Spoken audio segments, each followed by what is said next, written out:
Magandang gabi sa inyong lahat. Ako nga pala si Alexandra Lois Diamores at ang vlog na ito ay tungkol sa migrasyon at kung ano ang maitutulong mo sa mundong ito. Ang migrasyon ay maaaring dahil sa negosyo at paghahanap ng ligtas na tirahan o paghahanap ng trabaho. Madaming benepisyo ang pagtatrabaho sa ibang bansa.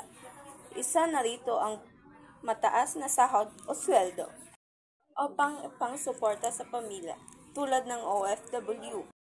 Nag-ibang bansa sila para malaki ang sahod o sweldo na makukuha nila para sa pang-suporta nila sa kanya-kanya nilang pamilya.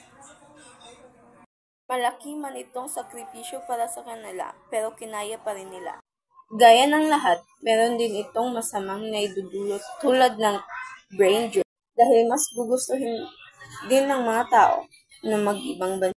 Kaya mas uunlad ang mga bansang iyon kasi sa atin, imbes na meron tayong mga magagaling na negosyante o kliyente, ay mas pinipili nilang mag-ibang bansa dahil nga mas malaki ang makukuha nilang pera kaya mas uunlad ang mga bansang iyon o tinatawag nating ibang bansa.